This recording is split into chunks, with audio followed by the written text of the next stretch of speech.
coming up. I believe this is a colossal failure of your department's core purpose.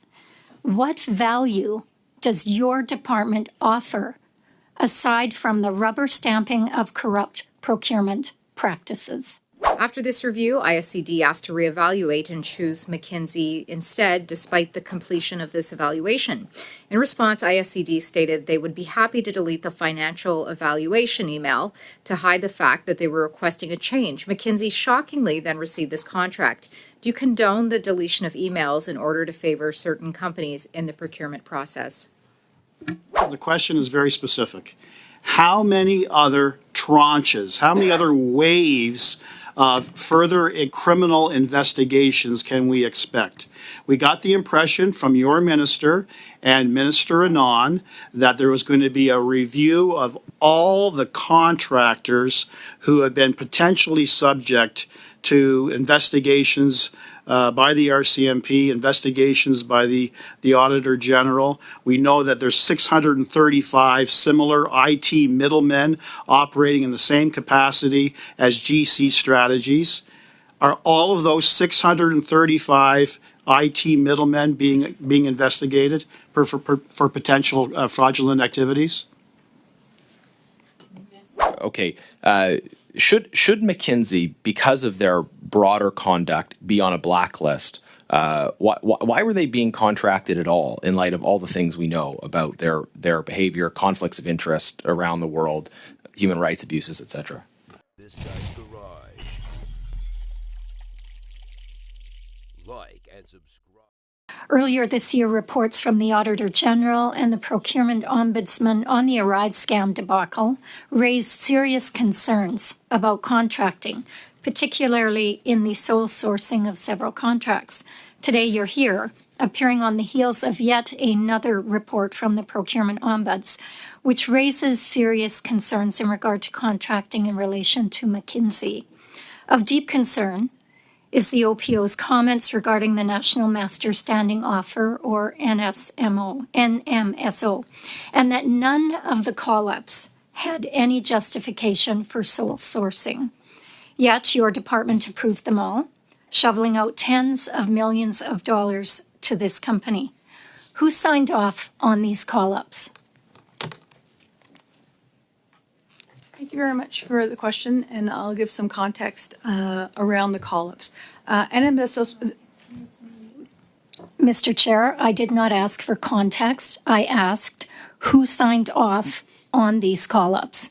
Who was responsible for signing off? The call-ups were mostly signed off at the procurement officer level, some at the manager level. We can provide the breakdown of the individual. Yeah, I would like the names. If you could provide that to the committee, I would appreciate that. When the NMSO for McKinsey's benchmarking services was established, who at PSPC signed off on that? I believed it was signed off at the ADM level of procurement. So we'll confirm again the names as people move between jobs. It was in 2021, unless you know. The question, the National Master Standing Offer was actually established as per our normal protocol for all National Master Standing Offers. A commodity lead is responsible for the approval. In the case of professional services, it was at the Executive 2 level. And that was the level that approved this National Master Standing Offer. And just to go back to the earlier question, there was a sole source justification in place for the National Master Standing Offer at the time, an integrity check, as well as price support to ensure that the price was fair and reasonable. Right. I'm looking for names. We're happy to provide the name, but I can tell you the level. It was an executive, a senior director in our procurement office, and it was in 2021, which was before I was there, and I believe the individual is no longer employed in the department, but happy to provide the name. Thank you very much. The Procurement Ombudsman also found in his review of the McKinsey contracts that PSPC failed to provide a statement of work on the vast majority of call-ups against the standing offer. The Ombudsman said in his report that he could not determine to what extent McKinsey was allowed to define the contract requirements for these departments. This is exactly the type of thing that happened with GC Strategies in the Arrive scam contracts. Your department allowing a private contractor to determine their own scope of work. Why is your department making it a regular practice to allow companies to determine the terms of government contracts that they will be awarded? Thank you very much for the question, Mr. Chair. Just to confirm, when a national master standing offer is established for a unique product, such as the benchmarking that McKinsey provided, the statement of work that was associated with the establishment of that tool has been traditionally the master statement of work that's been used to pull call-ups from underneath that. That was from 1995 to about 2021 for all national standing offers of this nature. In 2021, we took a step back and we decided to add increasing scrutiny and documentation around support. And by 2022, 2023, we had added further requirements around the statements of work.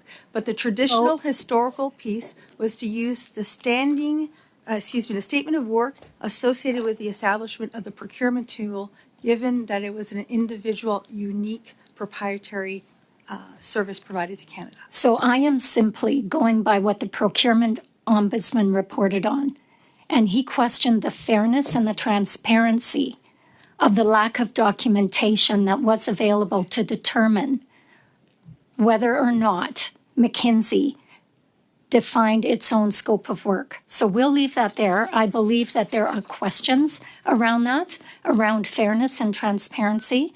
Those are the Procurement Ombudsman's words, not mine. He also found multiple cases of departments changing procurement strategies to allow for McKinsey's participation. He also found that departments avoided mandatory methods of supply to direct contracts to McKinsey. And then he found that departments failed to establish cost estimates before discussions with McKinsey.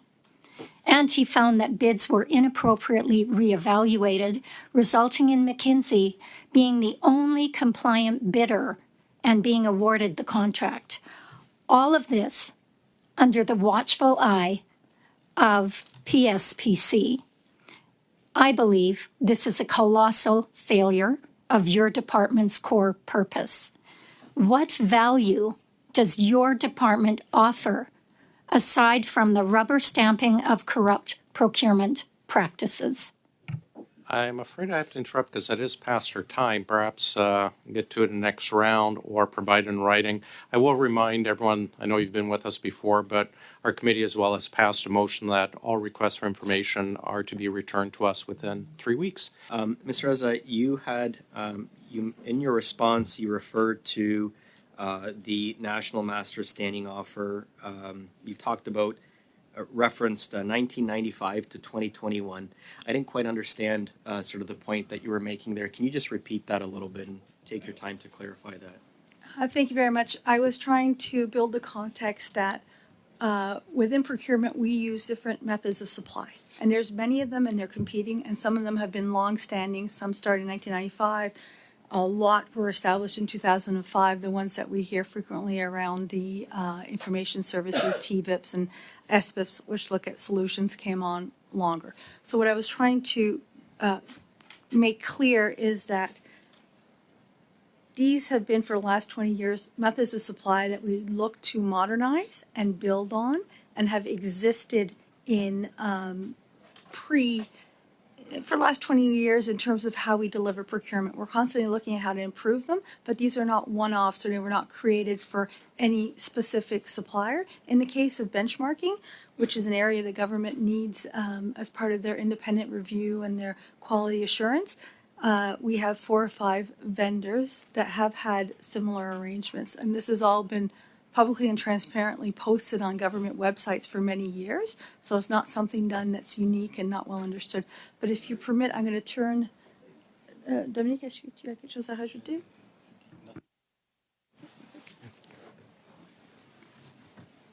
We're good. When you read through the Ombudsman's report, it's pretty scathing about the procurement process. and you've accepted the findings of the Ombudsman. What I'd like to get at is why those shortcomings exist. So the lack of documentation, for instance, why is that occurring?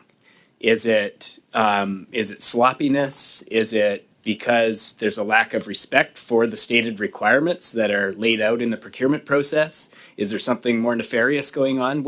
What's the reason for the shortcoming? I think we're all going to be fighting for response time, but I'll tell you that there is no one single reason, and we'll unpack it in many ways. One of the things that we saw in the report was there are no CIO conflict of interest declarations on some of the reports.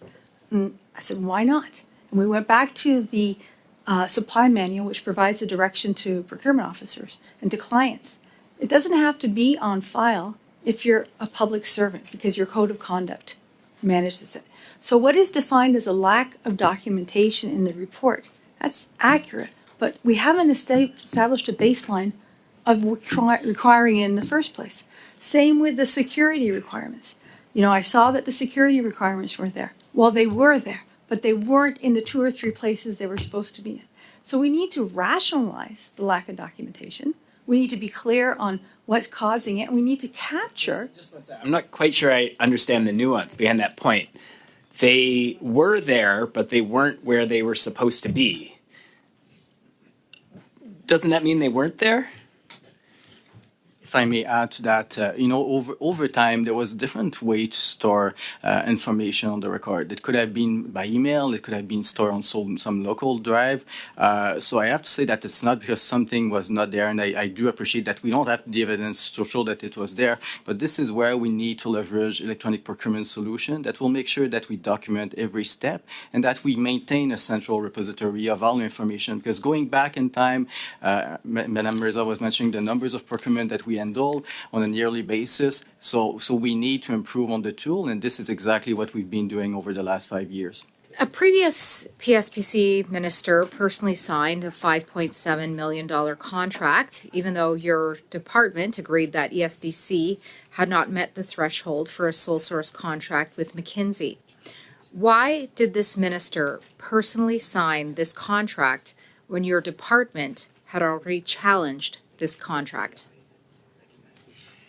Thank you very much for the question. By way of quick context setting, Treasury Board policy on management and procurement sets out the financial delegation of authority specifically related to each department, each minister. So for us, it's $5.7 million. Then each department actually sets up a delegation tool that's posted that tells you what level. You've often asked us from authority to enter in a contract, what's your level, who signed it. So for the minister, anything over $4.5 million, this type of contract needed to go to the minister. To do that, we, Molly and I, have a role in this, took on additional requirements to ask the client to justify the contract. The initial set of justification was based on the 7 questions that are a Treasury Board template.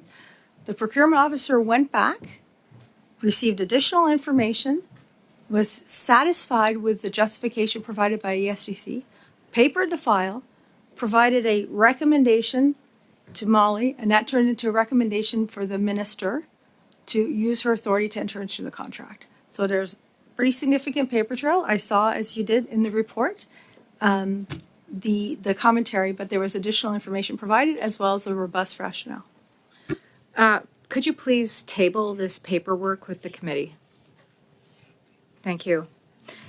Have you received any direction from any procurement minister, before or after this contract on a procurement strategy with McKinsey? No. Has there been any indication of the minister of any other departments and agencies directing officials to specifically contract with McKinsey? No. I'm going to go back to the missing documents. So it seems to be a trend that documents will go missing in numerous procurement procedures that we review here at OGGO. And as I mentioned that in the previous meeting, this has been a trend in numerous reports of numerous parliamentary officers. The Procurement Ombudsman said on Monday that this is a long-standing issue that we've seen in many, many of our procurement practice reviews.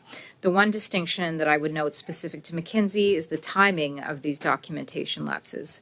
Traditionally, we saw a lack of documentation across the board, but here we see it sometimes discrete times within a process where we would have documentation present for certain steps of the process, and then at seminal moments there would be a lack of documentation.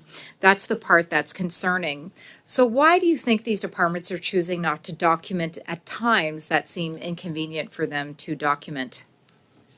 Thank you very much for the question. I would note that when you look at the universe of contracts that were reviewed in this review, there was 32.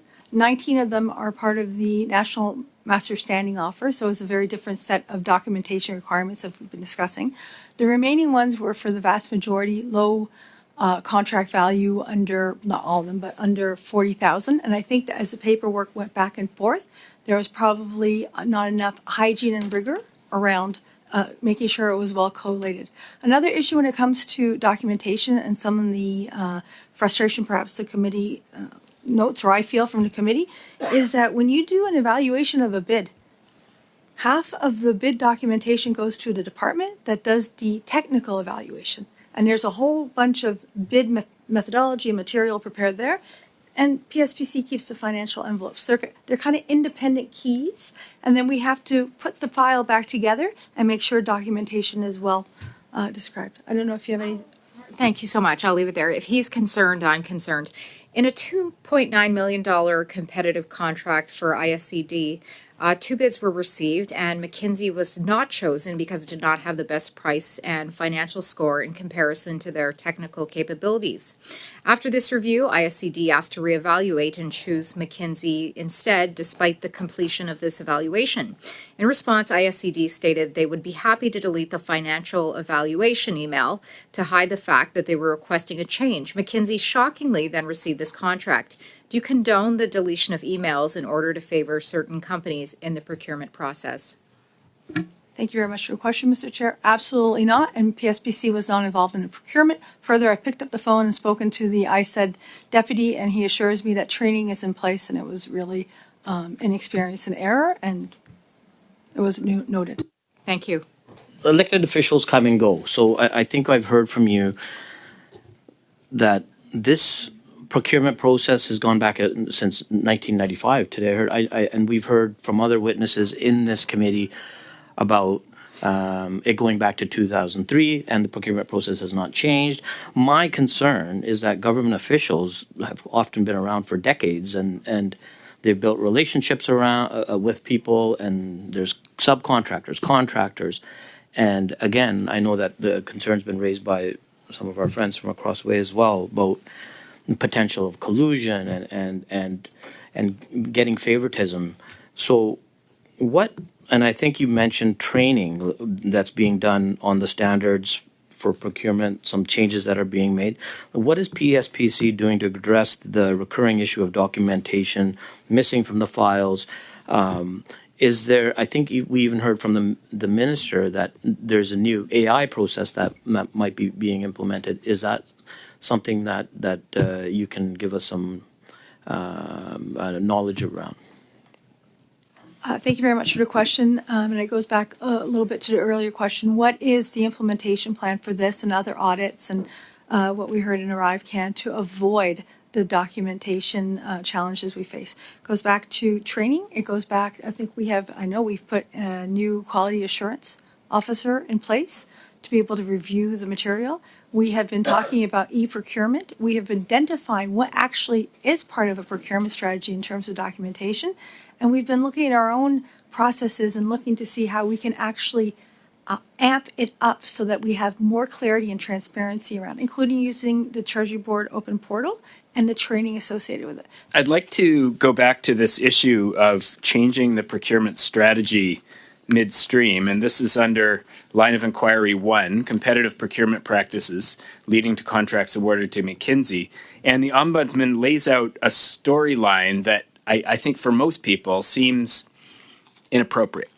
where, and this is with regard to a contract for $452,000 procured by ICID, and they had originally considered issuing a contract directly using a non-competitive process, and then a review board internally said, no, that's not appropriate, which that's good. So checks and balances worked.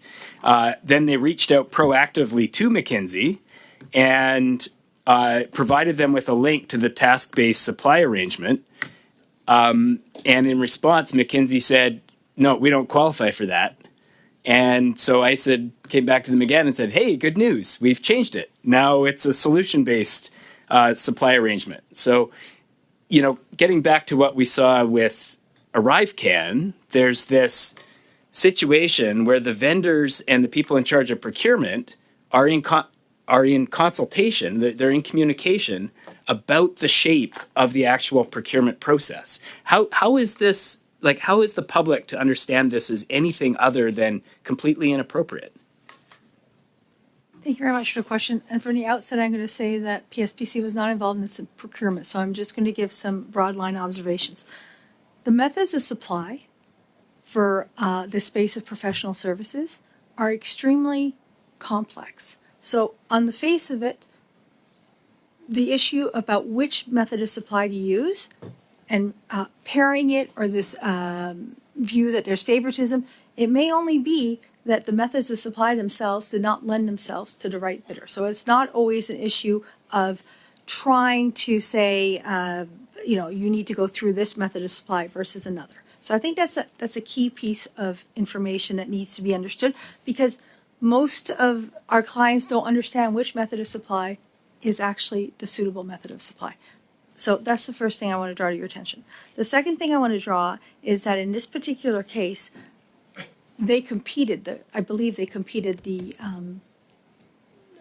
solicitation. But again, we need ICID at the table. I don't know if you were. Just going to add also, to change from a task-based to a solution-based, this is something that is also encouraged under the directive on procurement. So we want to de-risk procurement. So I'm not sure, I cannot talk about the motivation in that case, but this is, we want basically suppliers to take on more risk and less to client departments. So in itself, it's not necessarily a bad outcome. So not having been involved and not talking on behalf of ICID there, I have to say that this is now something that we're asking managers to do, go to solution-based and stay away from task-based. So give that risk to the supplier instead of taking on. So, the reason why it was done, I would say that the outcomes appears to me positive. So without, I accept that. So solutions-based is better. But in this case, it's the chain of events. It's offering them this meal, and then they say, no, I can't do gluten. And then they say, oh, well, we've got this other meal for you. How about this? It's that communication back and forth that makes it look to the public like things are getting cooked for a specific supplier. And if I go back to the Ombudsman's report, he says very clearly, collectively, these observations create a strong perception of favoritism towards McKinsey. One of the observations is that changing procurement strategies to allow for McKinsey's participation is one of the observations that led to that conclusion. Is that a conclusion that PSPC, I don't have your response in front of me right now, but is that one of the conclusions that you accepted in your response to the report? That was one of the ones that we did not accept. So paragraph 110, where there's this collective overview, we have kind of views. First off, PSPC doesn't figure prominently in this area. We have one contract of under $25,000 where we have comments.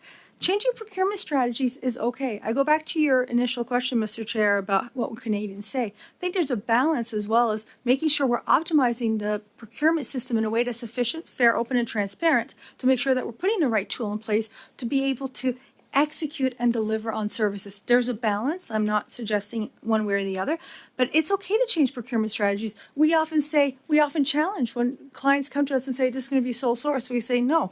And then we say, no, you have to compete it to say, are you sure you're not anybody else that can do it, that an A can? So it's okay to change. But you must accept the perception. Like there's when there's communication back and forth with the vendor that seems to lead to a change in procurement practice, it creates a strong perception that things are being adjusted to meet the needs of a particular vendor. Like, this is the finding here. It's exactly what we saw with the RiveCan. And it seems like, in talking to the procurement ombudsman, he says this is a systemic problem throughout government procurement. So I'll quickly add, because I'm I see afraid that is our time.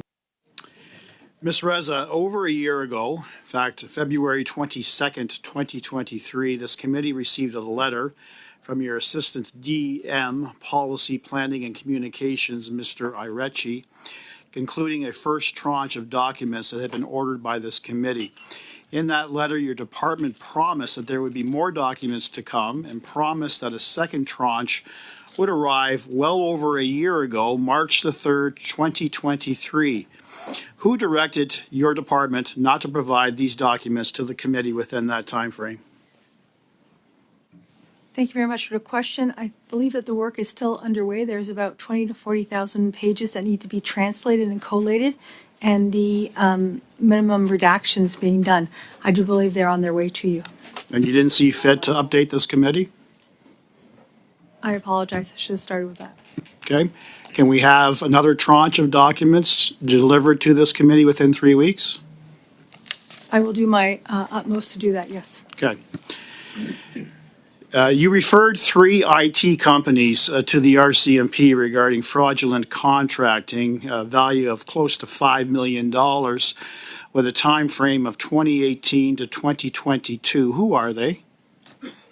Thank you very much for the question. Just for precision, they're actual resources. So they're the consultants or the IT specialists that But who are they? I'm going to have to turn to Madame Poulin, who has the Okay. oversight. Madame Poulin? Identity, please. Merci pour la question. Thank you for the question. As the Deputy Minister said, these are individuals. They were the ones who were referred to the RCMP to maintain the integrity of the RCMP. We cannot provide the names of those resources. Thank you. Is subject to an RCMP investigation, and an argument could have been made that we are preserving their integrity. There's still a presumption of innocence. People get identified every single day in this country when they're charged with a criminal offense.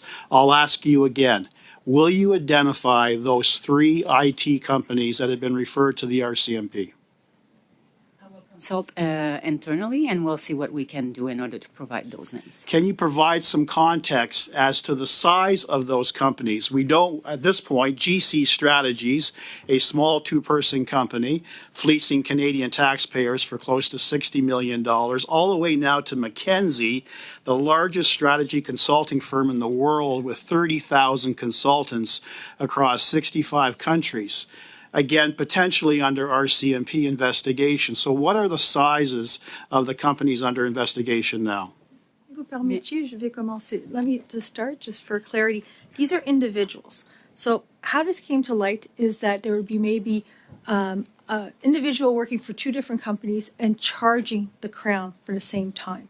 So it's not really about the companies at this time, it's about the individual consultants working. So those names have been referred to the RCMP for criminal proceedings. And I'm going to stop here and swivel for a moment. Okay. About a month ago, we heard from your minister, Duclos, and Minister Anand, that this was only the first tranche of potential fraudulent activity against the Canadian taxpayer. How many waves, how many tranches can the Canadian public expect to hear about? Thank you for the question. Let me start. First off, this is a new data analytical capacity. I'm not concerned about that, Ms. Reza. Ms. Reza, the question is very specific. How many other tranches, how many other waves of further criminal investigations can we expect? We got the impression from your minister and Minister Anand that there was going to be a review of all the contractors who have been potentially subject to investigations by the RCMP, investigations by the Auditor General. We know that there's 635 similar IT middlemen operating in the same capacity as GC Strategies. Are all of those 635 IT middlemen being investigated for potential fraudulent activities? Thank you for the question. The investigations are targeting individuals who are awarded several contracts in different firms. At the end of March, we also announced that we are stepping up data analysis. It is likely that we may obtain other results concerning individuals, consultants that are recruited by prime contractors and can bill the federal government for work on many or multiple contracts. Thank you very much. Mr. Point of Shawari, order, please. Chair. Sorry, Mr. Generous? Yeah, Chair, during Mr. Brock's round of questions, he put a very direct question to the witness regarding the names of companies. The witness indicated that she didn't want to provide an answer. That's lovely, but we are a parliamentary committee and we have a history of using the tools that the House provides us with to insist on answers. So I would, in respect of those rules, like you to put the question to the witness, Chair, with the witness understanding that we expect an answer on the question in order to not be in contempt of the committee. Thank you, Mr. Generous. And it's a good point.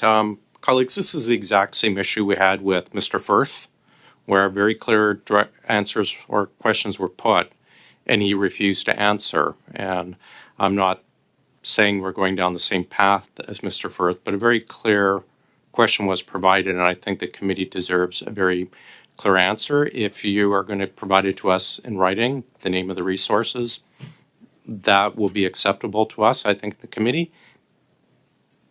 Je répète ma réponse. Je vais consulter. Let me repeat, I carried out internal consultations and we did everything we could while respecting legal requirements and privacy requirements to provide names to the committee. It's not that we don't want to answer. There, I'm sorry, but we've been through this repeatedly. We've had the law clerk with us. Sorry, Mr. Generous, I have the floor. We've been through this repeatedly with various departments, yourself included. This committee and Parliament supersedes privacy law. It was a very clear question. We would just like, again, I think it was 3 resources you mentioned, 3 companies. I think after everything we've seen with GC and this report, I think it's fair to ask that you do provide it to us so we can avoid perhaps the issue Mr. Generous was referring to. Can you do that for us, Ms. Reza? I certainly can. And I just want to add a footnote to this. I believe that there's a production order, and this is probably part of the hesitancy, so we will come back with the names, understanding that. Okay. Sorry, point of order. No, let me. Okay. I think the question is pretty clear, and my request is that this is provided. I don't think we wish it would be part of the production order. If you could provide it separately, as has been requested by Mr. Brock, that would be wonderful. Thank you. So I apologize. I'm saying that those names are under a production order right now for the RCMP, but we're going to come back to you. I wasn't proposing anything else. Thank you. When can we get that information then, please? Well, we'll try over the next few days to see exactly what the assessment is and provide it as quickly as possible. Yeah. Sorry, Mr. Generous. Mr. Brock has the floor. Again, I don't believe the Deputy Minister truly appreciates the role of parliamentary committees.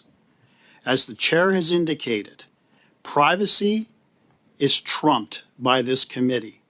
The fact that you received a production order by the RCMP for the identity of those 3 sources does not in any way allow you to prevent this committee from receiving those names. There is no legal impediment for you to deliver those names to this committee. The issue of privacy is not relevant. And as I've indicated already, every single person... Mr. Brock, I'm just going to interrupt you there. Yes. I think I've been clear. We'll say by Friday, please provide this information, as been requested by Mr. Brock, and provided in writing to our clerk. Point of order, Chair. Are the witnesses committing to provide that information or to come back with some further thoughts on whether or not? They will provide the information that Mr. Brock has requested by this Friday. The committee agrees to that, to require that. Okay, good. Wonderful. an organization, the government of Canada, is going through a large business transformation under many aspects, whether it's the process, whether it's the people, whether it's the technology, whether it's the back end. When you're going through a huge transformation at that scale, benchmarking is one of those activities that really will benefit from a solution-based approach rather than a task-based approach. And if traditionally we have done a task-based approach, as you are trying to understand the requirement and you decide that a solution-based approach is a better fit for that transformation, it's logical to change. Is that a fair statement to make? I think those decisions are made in consultation with the client and the business requirement, and that procurement strategy evolves and it looks at those different elements. Thank you, Chair. One observation, it was said earlier that the Procurement Ombudsman did not find fraud.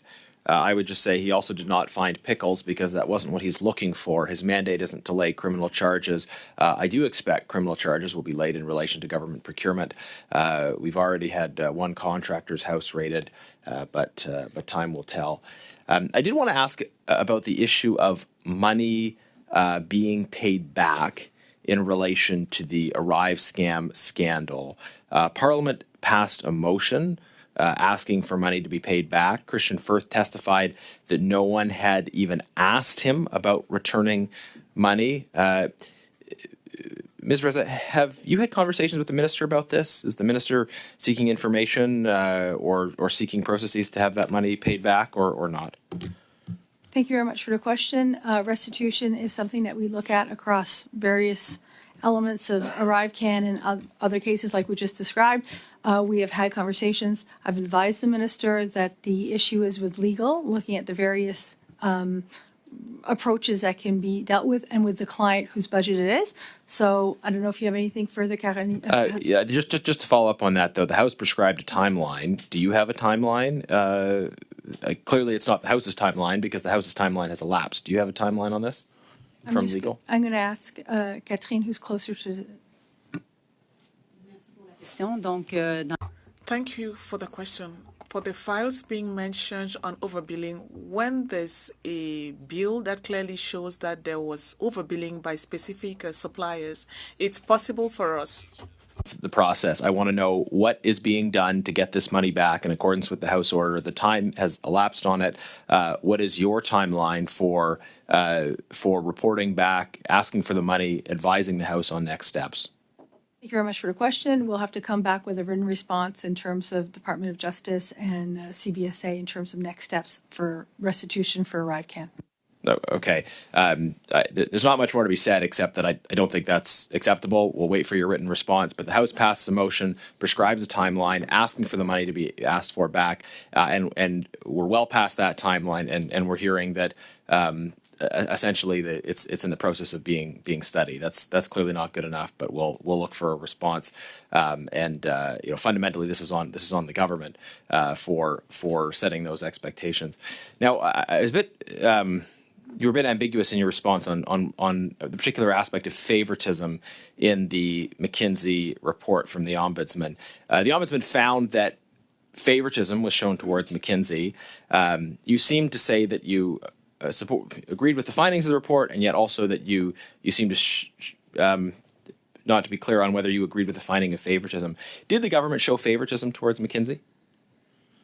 Thank you very much for the question. So in terms of PSPC's position on findings and recommendations, we agreed with the Procurement Ombudsman's report. His conclusions, which is he himself has come here and spoken about the fact that he is making negative inferences, PSPC is a little bit more nuanced. We have found no examples of favoritism.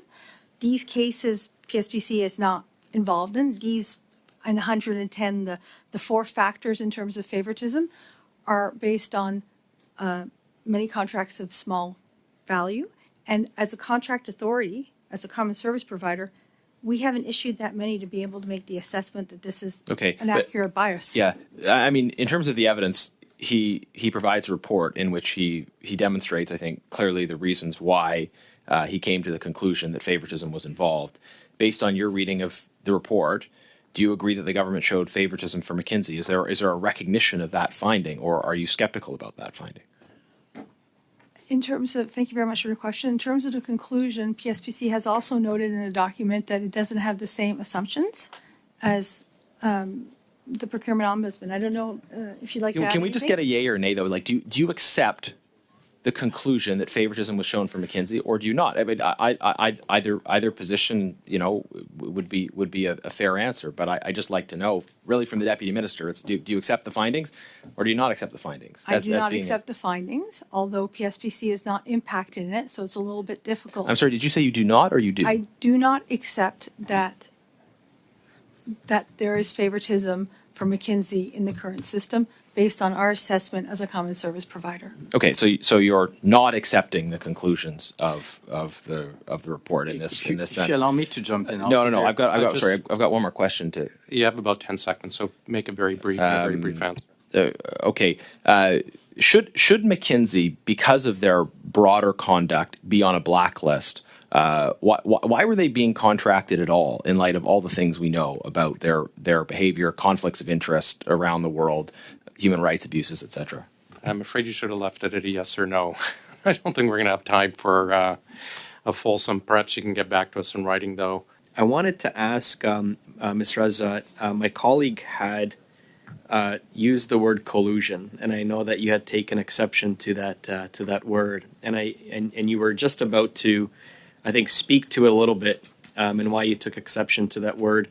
And I think you ran out of time, if I'm not mistaken. So I just wanted to give you the floor and just to speak about, again, favoritism and also collusion in procurement.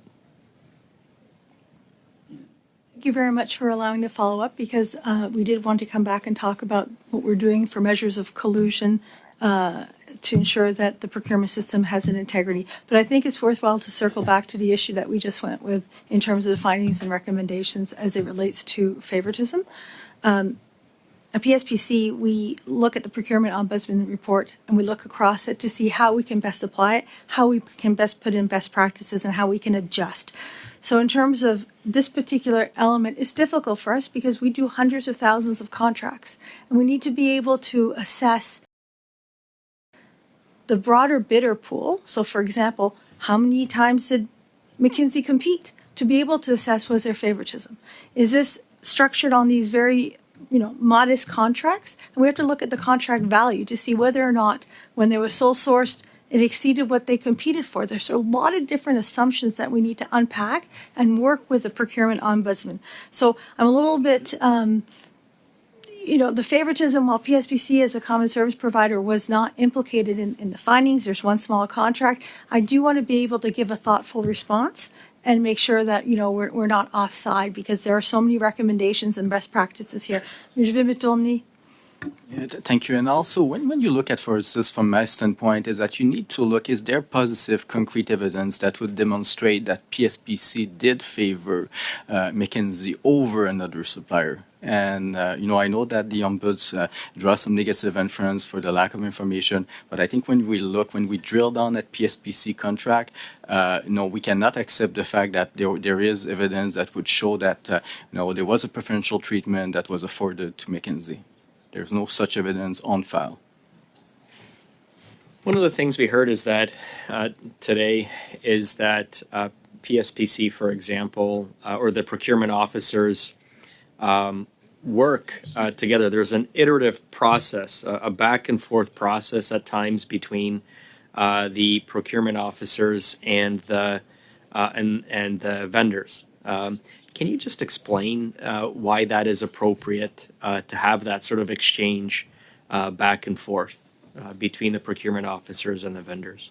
Thank you very much for the question. I think the procurement ombudsman also spoke about this in terms of having industry participation, because we have to make sure we're shaping a solicitation that is not too restrictive, that is encouraging open competition. So we need to have the dialogue with the supplier base to see, is this doable? Are the timelines going to be met? So there is a certain level of back and forth as the strategy is being shaped.